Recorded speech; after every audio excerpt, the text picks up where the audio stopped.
It's Mike and Shaun. We're back with Talking Tickets. We're taking a look back at 2024, looking ahead to 2025, diving into PSA Set Registries, and man, autograph tickets are still on fire.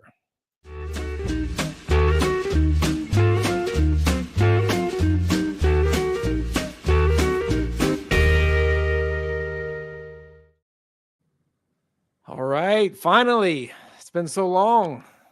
How are you, Shaun? I'm good. Good. It's been, how long has it been? Like a month? Over a month. The holidays, man. The holidays got us good. Travel trip too. Yeah. Yeah. Yeah. Where'd you go? So I was in Cambodia. We'll touch on that because I had a little soccer outing where I actually got a ticket from that trip. But it's a fun trip. I got a random story or two for that. But yeah, we'll dive into that. But I definitely wanted to take a look back to 2024 since the year is wrapped up. January 6th today. I guess give me your collecting thoughts on 2024, Shaun. For me personally, or personally in general? Are you talking about just the market? For me personally, it was a shift towards vintage baseball all the way. That's what I've started collecting only, pretty much. Well, hasn't it always been like that before? Well, before it was kind of, random stuff. I would pick up some other sports, some football, some soccer, some even golf, but not anymore. Now it's just vintage baseball, and I've been making some trades that focus on vintage baseball, and that's it. Modern stuff, not interested. Autograph stuff. One of the nice things about vintage is that you don't have to worry about autographs because players aren't alive anymore. Well, that's good. That's it. Is that good? It's good if you don't care about autographs, because then the market doesn't get outrageously priced and or artificially inflated because of the signatures. So yes, yeah, definitely want to dive into that when we go at some of these sales in 2024. I mean, what do you think about the market as a whole?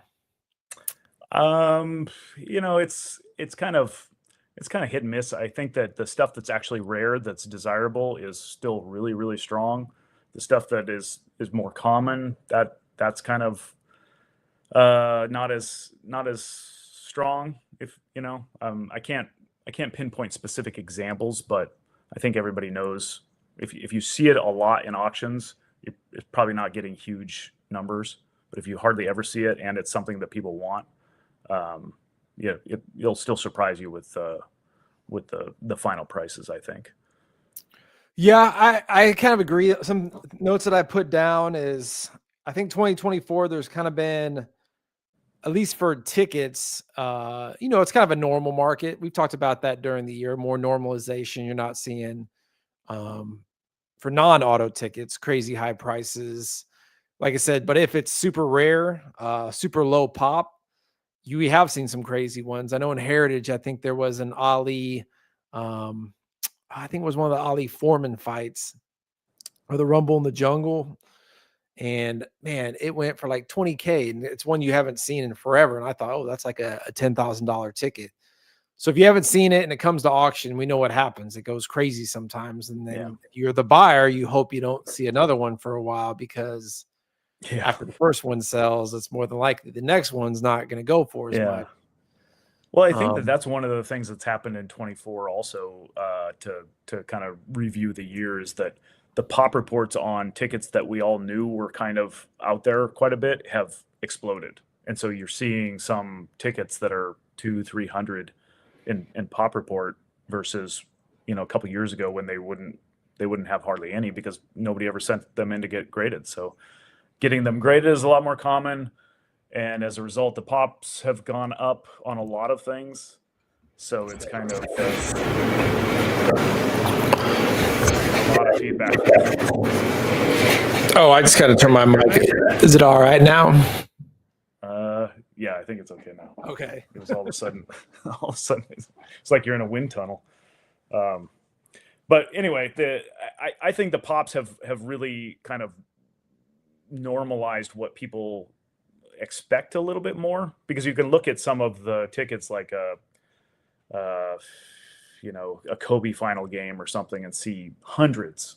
I haven't looked at it recently, but what is it? It's got to be over 500, right? Yeah, I think it's over 500. Yeah, and that's something that you would have never seen any ticket 4 or 5 years ago in the pop report. So it's interesting how that's playing out.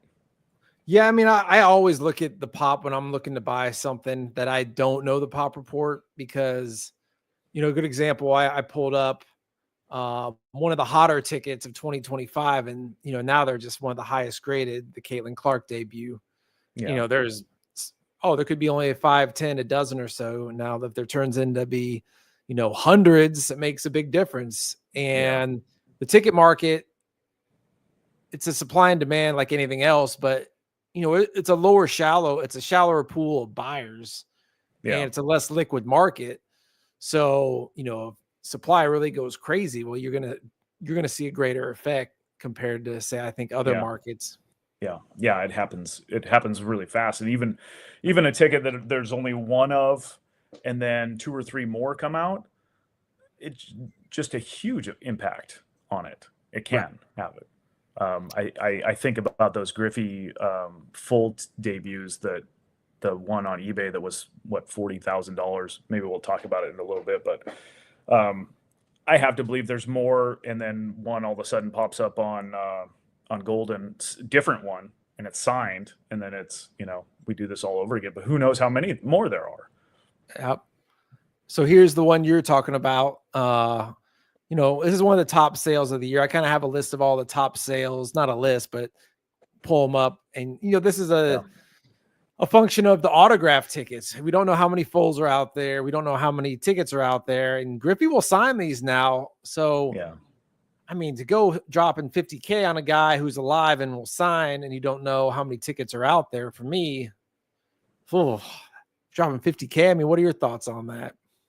Well, it's not, people have been looking for this ticket for years, and so you have to imagine that there's not a ton of them out there. Now we know there's at least 2, and there's probably a handful more. But no matter what, it's extremely rare. So obviously, that part of it is highly desirable. The autograph, it's expensive. What does it cost to get a Griffey signature now? $1,500 on a ticket, something like that. Yeah, for a debut, I'm sure they're charging in that ballpark. Yeah. So yeah, it's considering the unsigned one went for $40,000 on eBay. This isn't unreasonable, if that's the market, But it's just a question, because you look at other tickets that are a little bit more modern, post 1980, and it's not uncommon for 3 or 4 to be found just randomly. And then when that happens, it kind of shifts these numbers somewhat. Yeah, for me, I'm at the point where these autograph tickets, I want to come out here and say I feel like it's a top. Like, I can't see them getting much higher in the next 2 to 3-ish years. I know we talked about the deceased people where they're not signing anymore, but the stuff where people sign, and the amount of tickets people are getting graded, it's just like, man, to me, I'm just almost staying out of that market unless I feel like it's a deal, and I just don't see any deals around. I mean, like I said, you're kind of staying away from auto tickets. Is that right?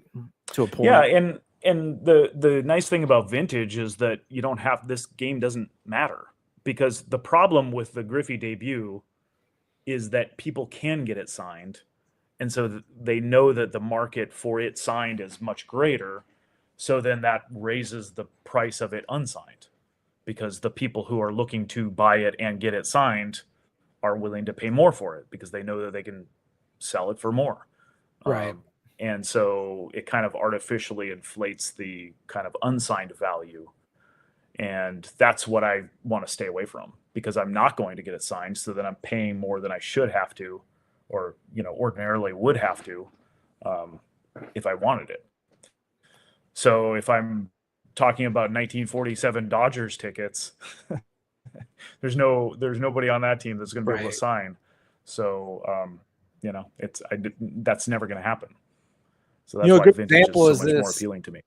Is that WrestleMania 1 ticket? I've seen so many stubs sell for like 7,500, always 7,500, 7,500, 7,500, 7,500. I was like, how are these not dropping? I've seen so many come out. And then I saw one sell on eBay for 15,000. So I'm like, signed. So of course, what is there? Yeah.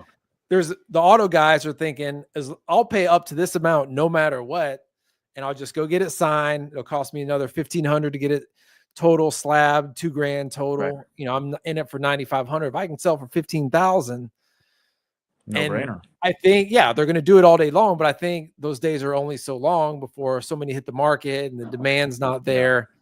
And then if you want that ticket, it's like you said, it's frustrating because you don't want to pay that premium that these auto guys are willing to pay just to get it autographed.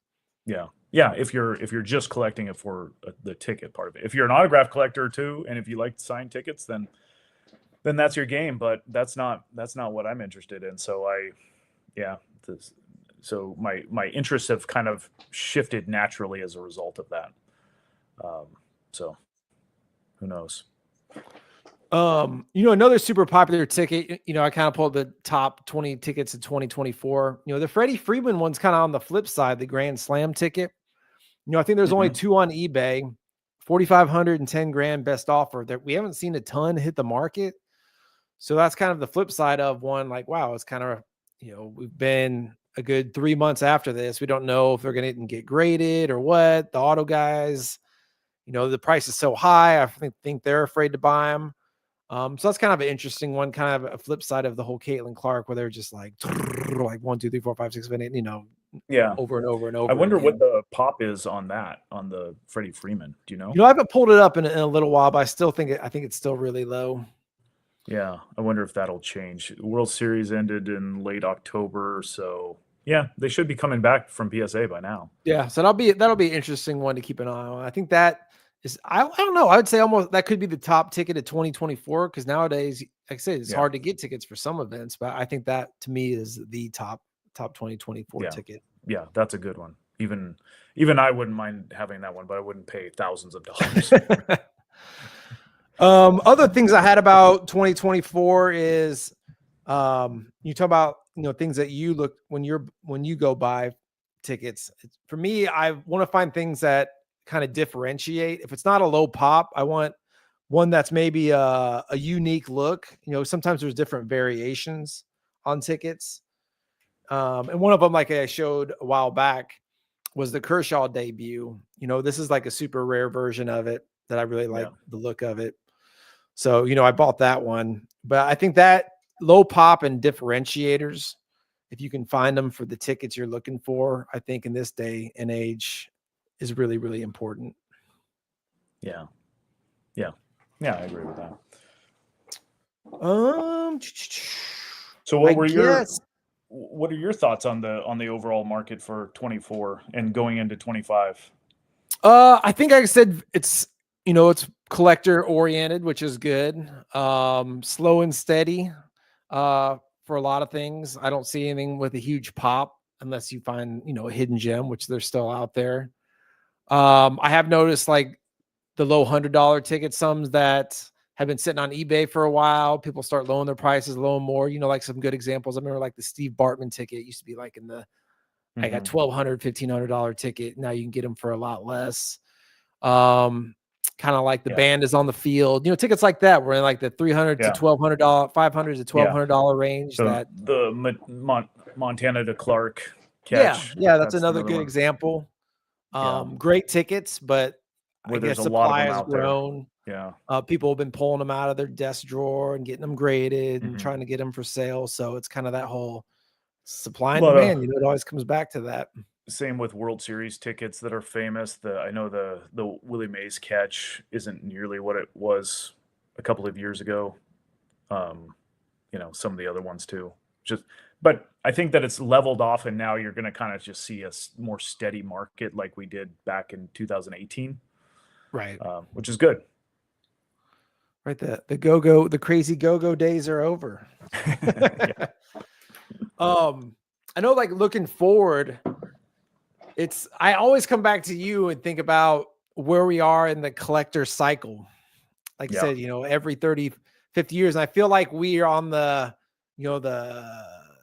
second half of the cycle. And I almost come and bring it back like to the national. I wouldn't say the national is like peaked forever, but I feel like in the next few years, I could see it not having 2 or 3 years from now as much attendance as it had the last couple Yeah. years. Like, I've already noticed dealer tables are easier to get.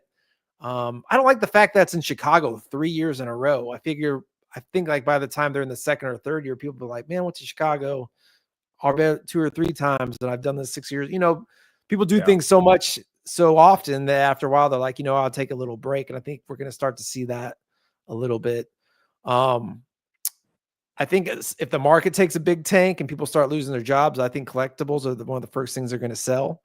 But if everything's still status quo and good, I think everything will be fine. I don't know. What are you thinking? Well, in the card world, I think we're in 1995. And if you remember 1995, that's about when cards started to become not popular at all. Went from the mid 80s when they were just absolutely insane to the late 80s, still insane. And then in the early 90s, it started to, kind of level off a little bit. And then by the mid 90s, it was just nothing. Nobody was into cards anymore. And it's because all of those kids, or at least in my world, I was starting to be, I was a teenager in high school, and, you just have different interests. So I think that we're there now. 2025 is the same as 1995. So, okay. I've said this before. Think about what was popular in 1989, 88, or whatever. It's the same thing that was popular in 2019, 2020. So now, in probably 10 years from now, you're gonna look around and there won't be a card collector anywhere other than a few old men who gather at malls. So are you just talking cards, or are you just talking kind of the whole hobby? Yeah, I'm just talking about cards. I'm just talking about cards, but I think cards drive it to a certain extent, drive the whole thing. At least the hysteria of it, the absolute, mania, I guess.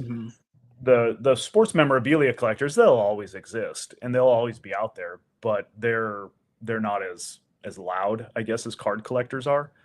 And so, I think that's kind of that's the only thing that I'm talking about. So I don't know how that impacts the rest of the market, but it definitely impacted the market in, during COVID and all of that. How do you think social media and YouTube will help things though, or help extend the cycle? Yeah, I think that's good. It's funny if you go back and read articles about card collecting and stuff in newspaper.com about, and I've done this just because I'm a nerd, about card collecting in the 80s and 90s. You see the exact same stories as you saw during the COVID era of, is this a bubble, and how, there's price manipulation going on and all of this. The exact same stories. It's crazy. And then it all flowed through, and here we are. And so the cycle will continue. And when the kids that were really into it this cycle grow up and they have disposable income, we'll do it all over again. And there we will be. We'll be the old guys then. Me and my buddies laugh like, oh man, when our kids are like 30 or 40 and we see another card bubble happening, be like, oh, get in early now. Yeah. Wait till it gets absolutely insane and just cash out. Sell. Yeah. Yeah. The time to get in is when it's like dead, when nobody even talks about it. Right. That's the time to get in. Crickets. Yeah. So. Well, Adam Murray says that William Mays catch has dropped significantly. And Mark Townsend said, might be good to buy when supply up for things you want. That's right. If you're a true collector and you see prices drop, you're happy. You're excited. Great. Yeah, no question. Speaking of the national, we had the 2024 national, kind of taking a look back at that. I thought it was a great success. Had everything from the trade night, which was really fun. I don't know if they had the turnout they're hoping for, but the actual event itself, the meetup was great. Here's just kind of the picture of the meetup. That was a blast. I think it's going to have a great turnout again. Chicago's a great venue. I'm sure we're going to do another event. I don't know if you and Howard discussed that yet, and I know it's pretty early. Yeah, we talked about it a little bit, but nothing. Yeah, we don't have any definitive plans yet. We're just kind of kicking around some ideas, but definitely want to do the meetup again. That was a lot of fun, and it actually got better. I think attendance wise, I think we had maybe close to 40 people this time around. Yeah, so, I think it was right around that. And the challenge there was a lot more difficult because it was, downtown, and the convention center was way out of town, so everybody wasn't kind of in the same area, so it wasn't easy to ride share to get there or anything like that. So I think that was a huge success that we still had that many people show up. So yeah, hoping to do the same thing and grow it even further. Yeah, I think for sure. I think it was a great event. So if you can make it out. We'll be talking about it as the months go on. Probably the last thing to touch on 2024, I kind of wanted to look over some of the bigger tickets. This was the biggest one that I could think of that I found was this is kind of a crazy one. The first Masters badge signed by the champion and multiple other golfers. And I think maybe I can't remember who all it was, but $470,000. Yeah, that's insane. What is a first Masters badge that's not signed by anybody go for? I think there may be one or two others, and I might have went for like 200 or 300K. I don't know if I'm dreaming that up. But I think this was got the premium with the autos on it. Yeah.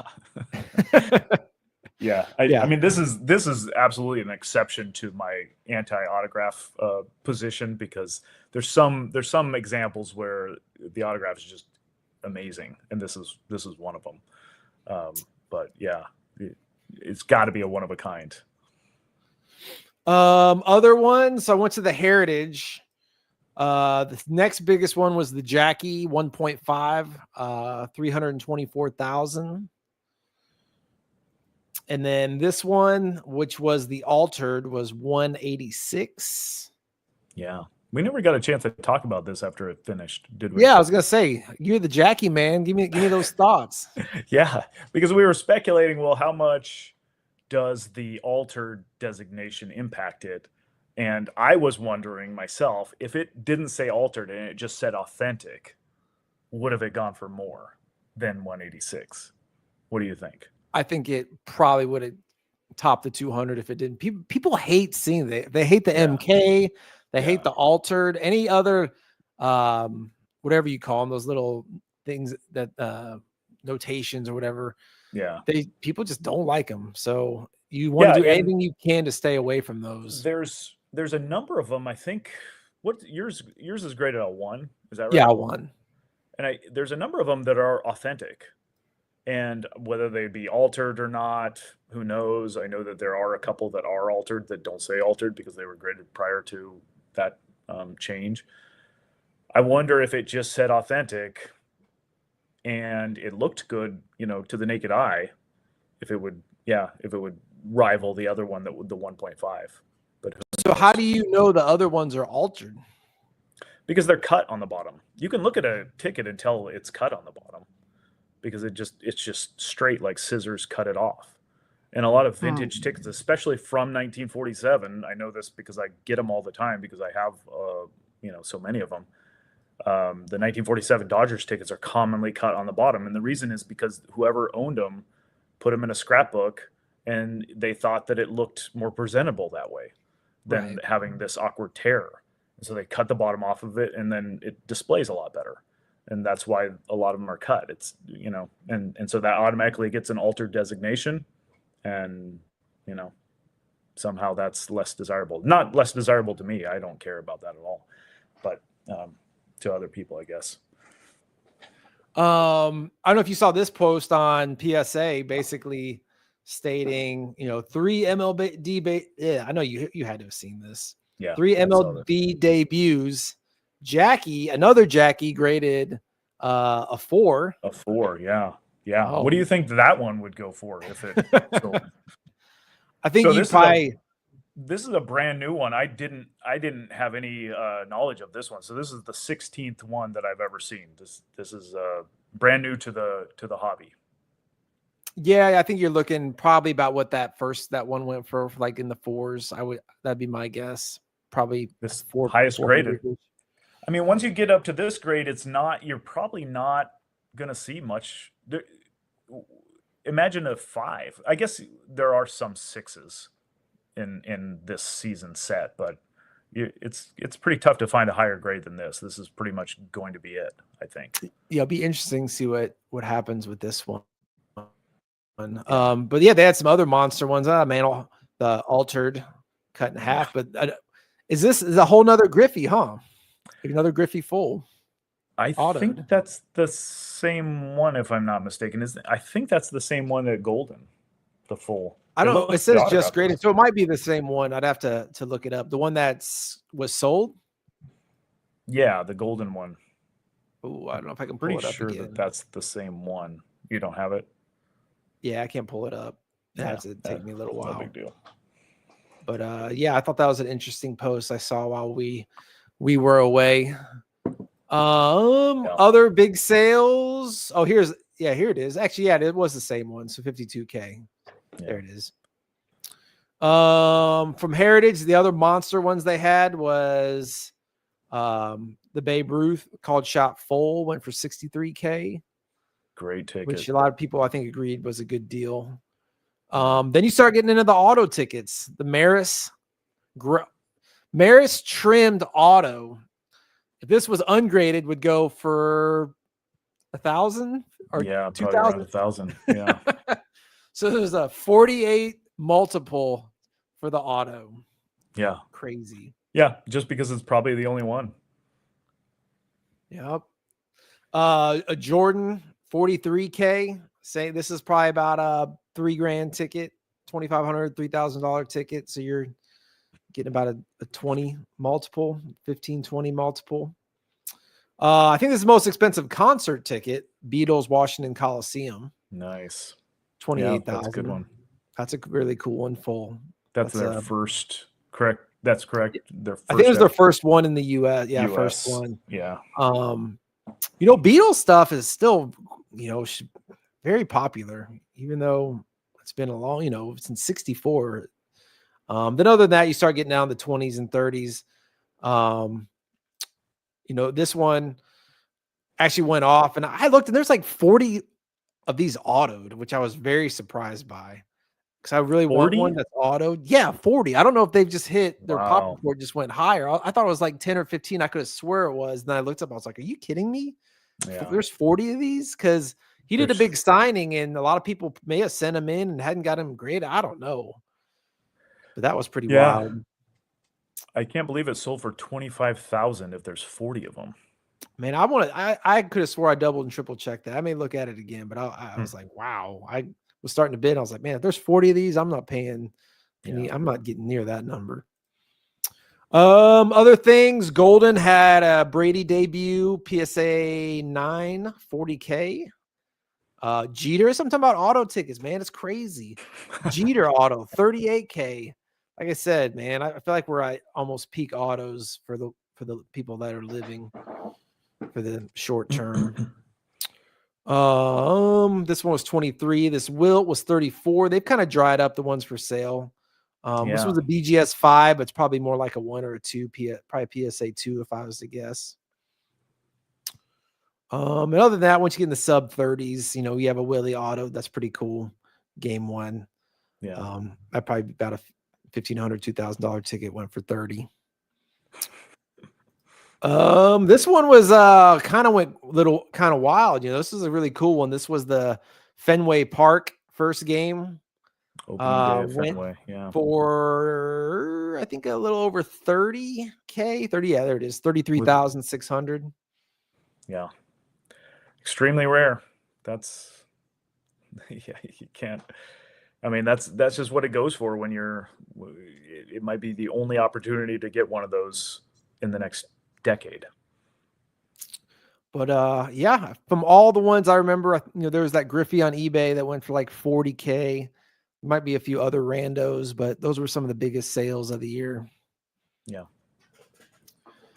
Did you have your tickets that you got in 2024? Your favorite / best pickups? Yeah, I picked out a couple good ones that I picked up. The best one, or some of my favorites. The first one, this happened back in January, so beginning of the year. This is Nolan Ryan's first no-hitter. And I just looked at the pop report on this, and there's 7 of them total, including the signed ones. Although it's hard to say because the signed ones might have been cracked out and resent in after they got them signed. So, that's what it says. But extremely rare. The first 2 no-hitters, Nolan Ryan, really, really tough to find. Would you get signed? He signs for everything for cheap. Wouldn't do it. Don't care enough. And I'm not in it for money, so yeah. This is another one that I picked up on eBay. I really like it. It's a Satchel Paige ticket. It's so his minor league. He returned in the minor leagues when he was 50, and he was delivered via helicopter to the game. The helicopter landed in the infield, and so this is really tough ticket. But just kind of anything Satchel Paige is tough to find with tickets because he spent so much time in the Negro Leagues that he didn't. There's not a whole lot going on in his major league career, and a lot of those games had such low attendance. So it's hard to even find Satchel Paige wins. So moving on, this is one of the big ones that I got. So the next 2 actually had write-ups with collect, and this is the first one, the Jackie Robinson first home run. Wow. If you remember that. And then this one I haven't shown yet. Recent pickup, Jackie Robinson's first game in uniform on the April 11th. Oh, that's recent sale, right? Yeah, recent sale. First game wearing the number 42, so in a Dodger uniform. So which one would you rather have, that one or the first home run? I'd probably rather have that one. I think the first game, it was significant. It's an exhibition game. I'm not an I don't really care about preseason or minor leagues or anything like that, but this is the one exception. Definitely an important game. And the fact that it's the first time that he was wearing a Dodger uniform with number 42, I think, really significant. So I'm pretty happy. There's a funny story on that one. I didn't know that I won it, believe it or not. So the auction ended, and I was on vacation, and I had no service at all. And so I had a surrogate bidder, just a friend, bid for me. And I told him not to go above a certain amount. And when I got up in the morning, I looked at the auction, it was above that amount. And I thought that I didn't win it. So I even told a couple of people who reached out to me to ask if I won it that I didn't. But then later on the day, I got a notice saying that I won it. So it turned out he bid more than I wanted. But he said, I knew you wanted it, so I did it anyway. So I was happy with it. Adam says, what are your collecting goals for 2025? For me, it's I want to get to 50% of the 1947 Dodgers season. And right now I'm at 42.5%. Okay. So that's my main goal. And it's going to be tough because the more you get, the more difficult it is to add more. What about you? There's some big tickets I'd like to get eventually. I'm looking for 1919 Game 1. I would like a Kobe autoed final, but I'm not going to overpay. I got a few other randos. It'd be cool to find a Dirk Nowitzki debut. And I have to look at my list. I have like a handful of tickets that I'd like to get. Maybe get a big one, like a called shot full. Maybe a Jordan debut red, but I know how it is. Those are insanely expensive. So it's kind of, I don't know where those high-end tickets go. I don't know if they still go way up or they stay where they're at. I could see them sliding back a little bit depending on different factors. So, I don't really have a good gauge what some of those would go for if they went up for auction like in 6 months. Yeah. Did you have any others? That's it for me. All right, let me pull out some of mine. So I got that Ted Williams one's back, his final game, which I really liked, which was, we hit the home run. It's an altered one where it's taped and whatnot, but I always sold one a long time ago, and that's actually a full, which is pretty cool. I always wanted to get one back. This random one, the one I bought, the National, the Bruce Jenner autoed. That's no longer Caitlin. It's a fun one. Yeah. I always say I always overpay at the National. I don't know why. I swear I get the best deals at the Dallas Card Show, like unbelievable deals. But the National, I always come back and I'm like, these tickets I have, it's been like 2 or 3 years. I still can't sell them. Things I thought I'm buying cheap, but I don't know why. It's really weird. So if you ever want to sell tickets, meet me at the National because I'll probably overpay you. The Sam Weish. This is like a fun, goofy one that I think makes ticket collecting really fun. It's a total treasure hunt. You don't live in Cleveland, you live in Cincinnati. If you're like an old school Bengals or NFL fan, you probably will remember that one. This one was one I've always wanted to get. The Disneyland opener, the 230 silver one.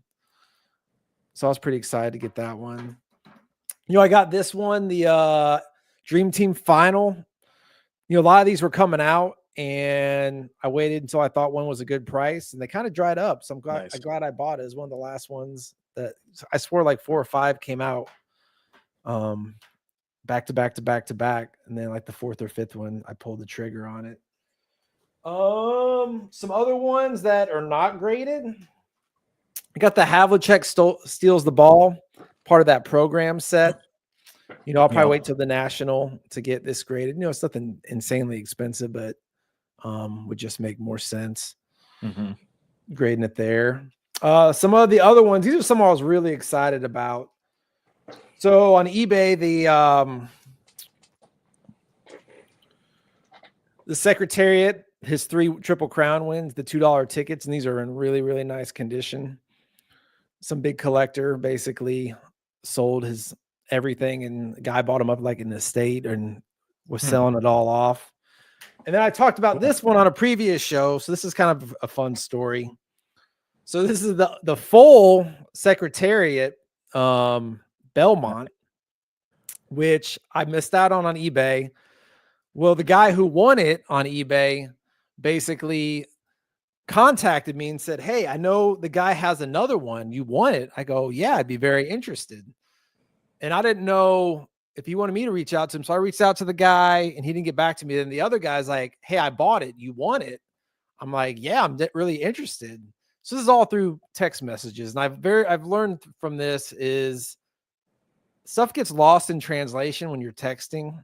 And sometimes it may be better just to call, because I went to him like, "Hey, yeah, I'm really interested. Are you looking for anything?"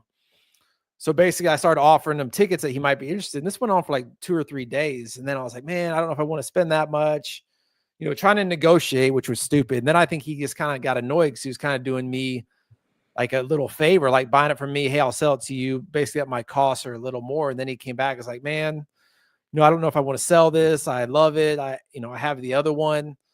And I think it was kind of more of like me, I don't want to negotiate this MFer because I bought it for him, and now he's trying to negotiate with me, because it's like, that's one thing I just like to do is negotiate. So finally I came back. I was like, "Man, I'm sorry. I really want the ticket. I'll pay it for you in cash." Long story short, I was like, "Man, I'll give you a little extra, and I'll give you this Jeter flip ticket." Because he's a big Jeter fan, just to like give him a little more and remind me, hey, when somebody offers you something badass that you've always wanted at a fair price, don't be an idiot, negotiate, just buy it. So I like kind of overpaid for him doing me a favor for all the runaround, and to remind myself, kind of punish myself a little bit, to be like, hey, just a little reminder, don't be pulling this crap again if somebody comes with you with something it's on your your list. That's good advice. It's like I've learned in real estate, time kills deals. So if you dick around for a day or two, the seller can always change his mind, man. Pull the trigger when you see something you want, because like I said, they can just change their mind or something can always happen. Yeah. How many of them are out there? Do you know? I think there's only 3. He has one. There's another one on PSA, and then that's it. Well, yeah, I can remember looking that up before. It was really hard to find a picture of them. They're that rare. Yeah, they're super rare. The guy had like 2 ones that were ripped. And that would put the total pop under 10, like 7 or 8 with fulls and stubs. So it's really, really rare. But the thing is now that PSA won't grade this without it saying not valid for entry, where it says that on the bottom, or not valid for admission. I mean, it's basically a ticket, but I think you had to pay like $5 to get in, and then you use this to get your seat. So I don't think that's going to help the day I go to sell if I get it graded by PSA, because people hate seeing crap like that. Like you talk about the qualifiers, they hate seeing altered, they hate seeing MK, and I don't think people are going to like to see where it says not valid for admission. I mean, it kind of puts a little bug in their head, like, oh, well, this really isn't a ticket, even because all of them are that way, right? Right, they all say that. Yeah, because basically, like I said, you had to, I think, pay like a admission to get in, but then you had this and you showed it to get like your seat. Yeah, proof that you, yeah. That's interesting. I wonder, do you worry when that situation comes up? Do you worry that maybe this person has a lot more of them than they're saying? I don't think so, because he put a lot of stuff quickly on eBay. I feel like the guy met him and like, he bought this collection from this guy who had amazing stuff. So like, the set of these 3, there was a whole nother set on eBay. There's a chance, I guess. But I guess that's that's what you got to do sometimes. That's the risk. A few other ones, I've talked about before was the WrestleMania 3 full. I think there's only 1 or 2 others of these. Been wanting that one for a while. And this is a kind of a crazy story. 86. So I was about to leave. My friend was picking me up for something. And I got an email from Weiss Auctions, and it's like, oh, we're doing a live auction and sports cards, memorabilia, blah, blah, blah. And I looked it up and I saw this on there, right? It was just a game 6, but it was also autoed by Buckner and Mookie on the back. By both? By both. And I was like, man, I feel like I could get this for a deal. It was Weiss, WEISS Auctions, live auction too. So you had to be there. Yeah. And I bid it up and I got it. And I was like, man, I've always wanted one of these. And I'm like one of the rare persons that likes the autos on the back. So I was like, man, this is like tickets meant for me. So I won it and I thought it was a great deal. And I was super fired up. And it was just totally out of the blue. Just saw it. And then the auction was going off like an hour later. Yeah. So that's those. You can't do that. You can't get those anymore. I don't know how many there are, but yeah, I think one with the auto signed on the front with both of them went for like $9,500 on Heritage, which was, I mean, nowhere near what I paid for that. And like people, I don't know what they would think about this because they love, the whole getting the auto timepiece. And this is almost like, I don't know if it's a time period or not, but it's ballpoint pen on the back. So yeah, hard to tell with those guys because it's not, their autographs aren't as widely known. Right. And plus, I also took the risk that they're legit. I'm pretty sure they're legit. Like it wasn't graded or anything. So that's probably factored into So yeah, those were my pickups. I was pretty excited. I let a few slip through the cracks. But otherwise, you win some, you lose some, right? Yeah, absolutely. But there's always more auctions. There will always be more auctions. One other ticket I picked up. Look at this. Look at this one. Actual physical, real deal physical tickets. So while I was gone, me and my wife went to Cambodia and Thailand. I have a friend that runs a charity out there. So this was 30 Khmer, I think they call it Khmer, which is 30,000, which is basically $7 for this ticket. It was the Cambodia, Malaysia, Asian, I think that's how you pronounce it, Cup. It's like their regional soccer tournament where they take all the countries basically in East Asia and they play a big tournament. So me and my wife went to the match and other side story about this is I couldn't get a ticket online. I waited too long. So I was like, I gotta go to the box office. Well, earlier in the day, I talked to a guy. I was like, hey, is this a big sporting event? Is this a big soccer match? He's like, oh, I'm a big soccer guy. I don't know. I'm not going to it. So it can't be that big. I was like, all right, whatever. So we leave like 45 minutes before the match. We show up. It's insanity, like crazy, crazy traffic. So I got to go buy a ticket. Well, I know it's crazy and I have my wallet. I give the wallet to my wife to put in her purse because, pickpocketers, things like that with all those crazy people. And, me being like the only white person around except for like two other people, me and my wife, we're kind of a target. So we get to the box office and it's a crazy mad rush, like insane getting to the box office. Like it's imagine like two windows and like 40 people bunched in trying to get into like two little aisles. Yeah. So I get close and I look at my wife. I go, hey, hand me my wallet. And she opens the zipper on her purse and she goes, oh my God, my wallet, your wallet's gone. Your wallet, my wallet, oh my God, my wallet's still, your wallet's stolen. I'm like, somebody came up and the mob of people went and unzipped her purse, stuck their hand in, and the first thing they got was the wallet, popped it, and left. Wow. But really, yeah, crazy. So we got in though, and we got like real deal worth it. tickets, man. All you gotta do is go to Cambodia to get a hard ticket these days. That's it. So everybody got hard tickets? You didn't have to tell them that you got a broken cell phone? If you got them online, you could buy them online, and they had a booth. If you bought them online, they may have given you a hard ticket when you showed up and show them that you made that purchase. But I have two mementos from the Cambodia-Malaysia soccer match, which they tied. And Cambodia fans were very excited because they were the big underdog. But it was a really fun event, other than the fact I got my wallet stolen. What happened with so did you have any fraudulent charges on your No, they didn't use the card. We canceled it. We had quite a bit of cash. That's the only thing I was mad about. My wife. I was like, why? Oh no, it was her purse got snatched, or I can't remember, whatever. One of ours got snatched and it had way too much cash than was in there.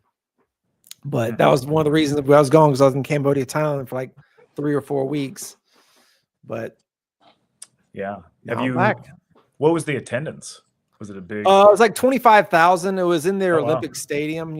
Just imagine like a one lower bowl with a track around it. Yeah. And then a field in the middle.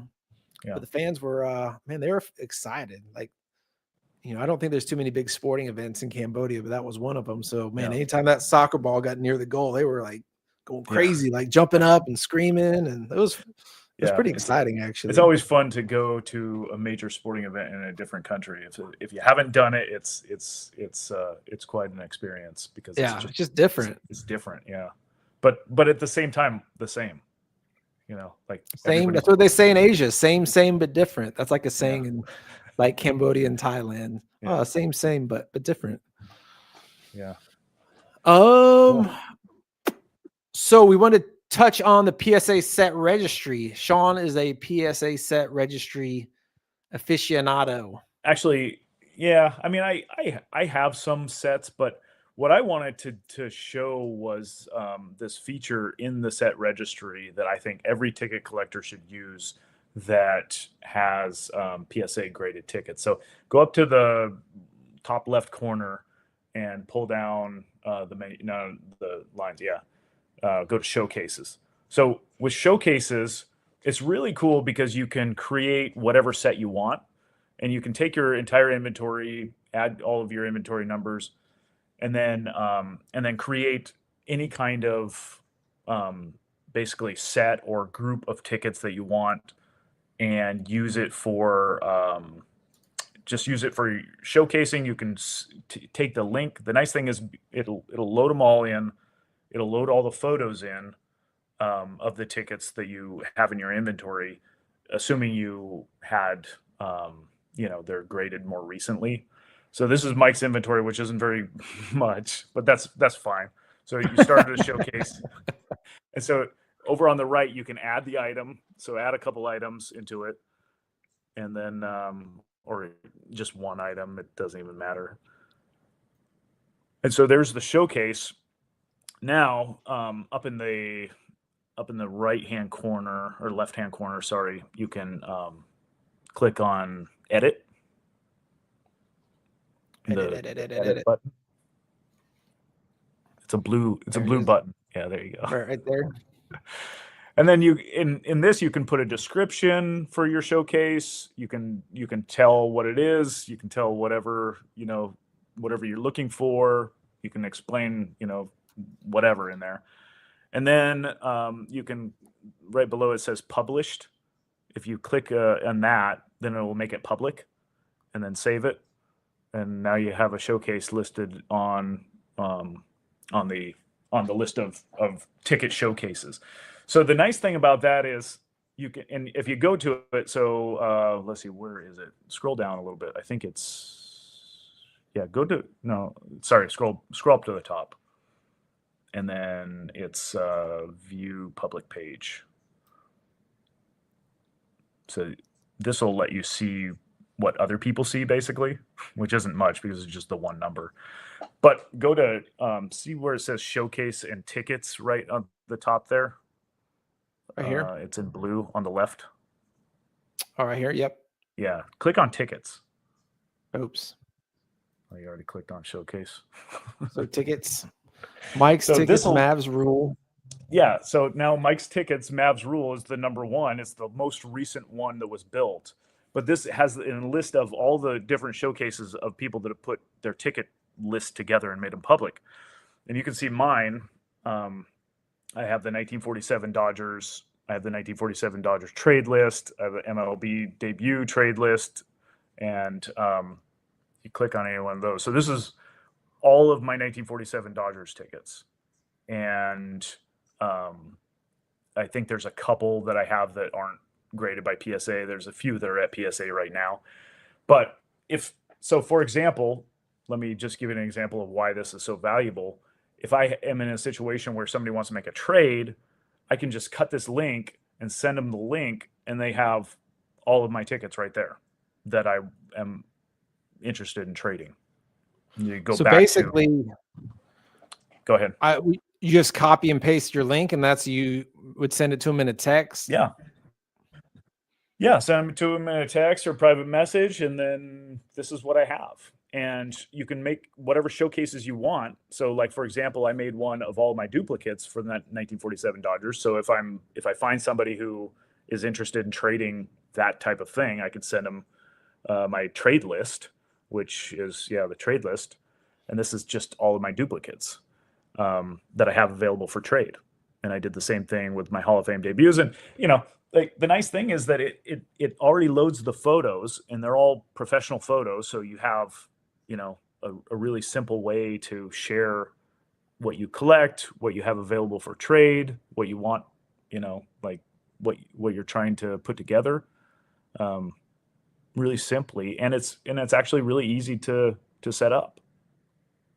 I don't know why more people don't use this for that. Yeah, I think this is pretty, because a lot of times I'm able to show stuff that I have. Like I say, go to my eBay link and all the stuff I'm selling. So that's a decent way. But if you don't really sell on eBay, I feel like this is a great option. Yeah. To show people your, things you have or things you're looking to sell with a quick, easy link. Because nowadays, people are like, well, what do you have that you could trade? Yeah. Yeah. And you go back and forth. I was just working a couple of deals with Howard last couple of weeks, and we just go back and forth, and we send pictures and then send pictures because we don't know really what might spark the other person's interest. But if you have everything that you own on an inventory list somewhere like this with photos, it's so easy to send that link to people. And it's really easy to set these up, just like you just did right there. It's not, you have to add everything to your inventory. And that's a little bit of a process. So the add inventory, and then you just type in the cert numbers. And then basically, like I have a ticket right here. So I want to add my ticket, type in the cert number. And is that the only way to add PSA tickets is the cert number? Yes. You can add non-inventory items, but you can't put them in showcases. So it's kind of pointless. Okay.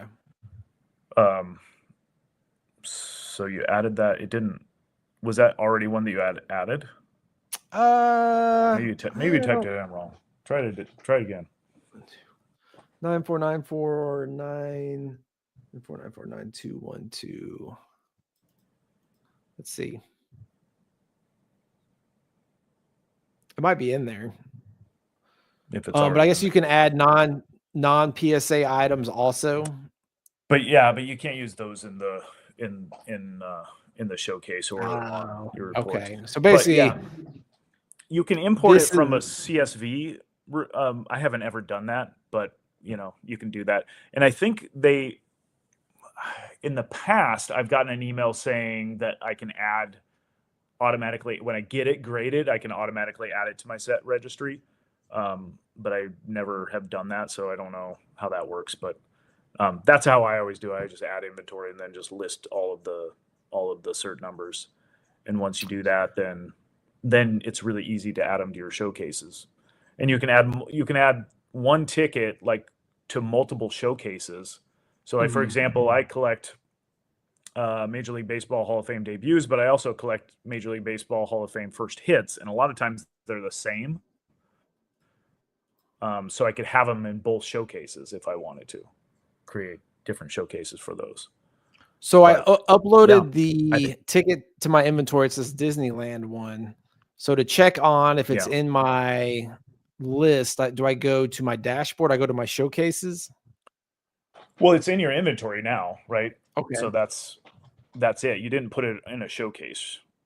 So, but if I can put it in a showcase. Yeah, you can if you want, but you have to create a new showcase, or you can put it in that existing one if you wanted to, the Mavs rule one. Right. So if I wanted to put it in my Mavs rule, I would just go to my showcase, go to Mavs rule, and would I just find the available items and just click add? Yeah, you search for it down there, or there it popped up, and then add item. Okay. Look how easy that is. Even it really is that simple. I don't know.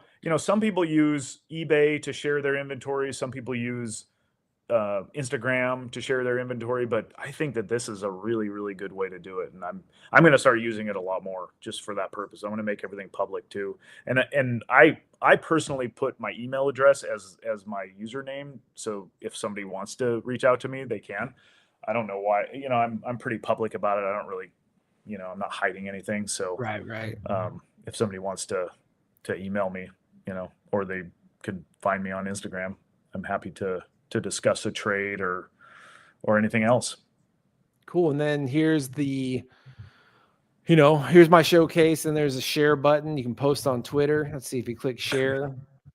I guess share on Facebook. Okay. Thanks. Yeah, but you can share it to boogers. All right. Look at that. Look at those hot PSA tips we're providing here. I don't, we sometimes get into this anti-PSA thing, but this is great. I really like this. I'm going to start using it more. Yeah, I mean, people dog on PSA, but man, they're doing things. They're always improving. At least I believe they're always improving. Like when you get your tickets graded, they let you know immediately what your grade is. You can see it on the app. It has that little where it spins. The pop reports are always on. They're making it easier to submit tickets. Like they're putting a lot of time and money into improving things, and they're not just, living off their laurels.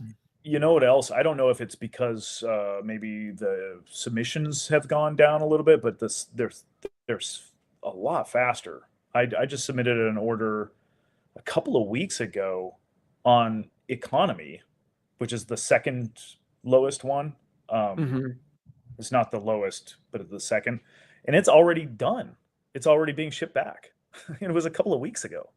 Wow. So that's insane speed for that. Yeah. I mean, that's a good thing, but then it also makes me wonder, like, okay, in 5 or 10 years, when you can't get tickets from teams, like how much business are they really going to have grading? Because it's going to, over time, people get their stuff graded. Oh yeah, they'll change the rules. They'll change the holder, so you have to send stuff back in and get it regraded. Well, you're right. You're right about that. There'll always be a reason to use You can't have a ticket in the old slab. Are you kidding me? That could be fake. Or look how ugly that is. You got to upgrade the slab. Like nobody wants to buy an old slab. So, They'll find a way. You got to have it graded by AI. I mean, the old one was graded by humans, but the AI ones is really the true grade. Yeah, exactly. And it's only going to be you get 10% off too to get it regraded. So they'll find a way to get our money. Yeah, they're not they know what they're doing there. They're no dummies. Let me see if there's anything else. I don't know if I really had anything else. I think we kind of touched upon, 2024, talked about 2025. Kind of looking forward to see what the year holds. I don't know. You got anything else? I think that's it for me. It was a good show. We got a question for you. This is out of left field. Just got back my first ever ticket stub graded from PSA. Mike Piazza MLB debut autographed. An idea on approximate value. I believe it's the only second autographed in existence. Take it, Shaun. I would guess. Well, did they say it was a full or a stub? No, it doesn't say. Stub. Ticket stub. Yeah. Maybe $1,000. I have no idea. I don't follow the autographed tickets. I know that a non-autographed Mike Piazza debut would probably be $400 or $500. So that gives you some guidance. I don't know what the multiple on an autograph would be though. Yeah, I think you're probably looking at 1,000 plus. That's a good guess. Other randoms. Hey, is anybody collecting Albert Pujols 700th home run tickets? They are hard to find. Give a shout out to David Brady if that's the case. Yeah. And Strike Force, was that first game in uniform 6 figures? The answer is no. No. I wish I had that kind of cash. Oh man, you got way more than that kind of cash. All right. I think that's it. Any other questions? Anything else, Shaun? I think I'm good. Yeah. Good show. Lasted more than an hour. Again. Hey, get your Bat Boy friend on. Oh, that's right. Start dropping dates. See what would work, and we can have it for. I already asked him. He said he's in. All right. So see what days would work, and maybe we can shoehorn. He has a lot better memory than I do too, so he'd be better at telling stories. We have to get one of your Baseball Hall of Fame people. Oh yeah, yeah. I got invited. I got a card for Christmas from the lady who runs the internship program. I got invited to the 25th anniversary. Wow. We're gonna have a 25th anniversary of the internship program, so I'm gonna go back to the Hall of Fame this summer to take part in that. I think it's going to be in September, but that'll be fun. That will be cool. I mean, that's a commitment for going from Seattle to Cooperstown. Yeah. That's a trip right there. I've done it. They had a 15th year reunion, and I did that, and that was really fun. Ozzie Smith was there, and everybody got to meet him and talk to him and stuff, and so it was good. I bet the baseball nerdery discussions are just. Oh yeah, it is. It's a lot of fun. The knowledge that must flow through those intern reunions, I can only imagine. Yeah, it's a lot of baseball discussions. Man, that would be pretty cool, especially if you're a baseball junkie. Yeah, a lot of like-minded baseball diehards in one room. Literally from all over the country, and they have all different backgrounds, and it's really interesting, really a lot of fun. What's the breakdown, guy, girl? Is it they try to do half? Yeah, I'm not sure. In my group, back when we did it, I think it was about 50-50, maybe 60-40 guys. But yeah, we had 30. I think we had 30 people in our group. So we literally had 30 interns living in a dorm room outside of Cooperstown and working at the Hall of Fame every day for a summer. Imagine how fun that would have been. How do the girls how is the attractiveness of the girl interns? We'll have to talk about that offline. I don't know who actually watches this. Ali wants to know, who do you think is making the Hall of Fame this year? I think Ichiro and probably one other, but I'm not sure who it'll be between CC Sabathia and Billy Wagner, maybe. Okay. But they'll all of those guys will make it eventually, and then there's Andrew Jones. I think will make it eventually too, but probably not this year. Man, I guess those are different times. The reunion in the Hall of Fame, I'm guessing. Yeah, they're off. I would like to go to the Hall of Fame induction too, because it'll be Ichiro's year. Right. But I don't think I can make that, because it's like that will be right around the national and then going to the reunion. So it's just too many trips. Yeah, that'd be a lot. But yeah.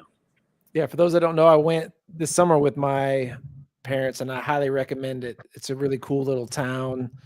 You know, you do need a couple days there, one night, one full day to do the Hall of Fame. We checked out the fields. They were playing a old man baseball game, which was cool. Yeah. You know, I had dinner out there, stayed a little Airbnb. It's just a cool trip, especially live down south where it's hotter than hell in July and August, and you go up there and it's 60 Nice. and Yeah, cool, and just baseball nerd out and spend about five hours in the Hall of Fame. Like I think it's well worth the trip. yeah. The whole town. If you're a baseball fan or even just a casual baseball fan, it's worth it. It's like, I always describe it as Disneyland for baseball fans. Hey, Ali, I'm going this year. The hotels are a lot of money this year. Shaun, give him some hotel tips. Always. They always are. I don't know. I would stay in Oneonta if you can, because then it's just a short drive down there.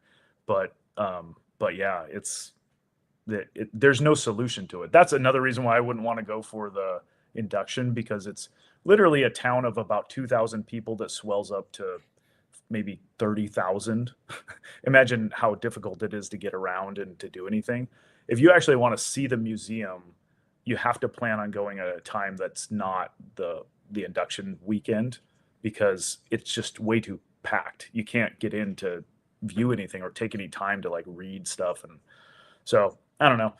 My recommendation, if you are going, is to try and go maybe the weekend and then stay for a couple of more days after. And then those would be the days that you actually enjoy the city or the town and the museum. The induction is just too many people. There's a parade. That's kind of cool. But it's just a lot of people in a very small space. Yeah, definitely. It's a small town. But make that trip. You got to do it at least once. Yeah. Highly recommend it. Well, all right. I guess that's it. I know we got some other things we can touch on in the next couple shows, but hopefully we're not a month away. Howard on Stub Love on his Instagram had a real good kind of year-end wrap, and he spoke with Darren Ravel, which I thought was interesting. Yeah. So check that out. Those are always great shows. Follow us on YouTube, and I guess we'll probably see you in a week or two. Shaun? Sounds good. All right. Have a good one. See ya.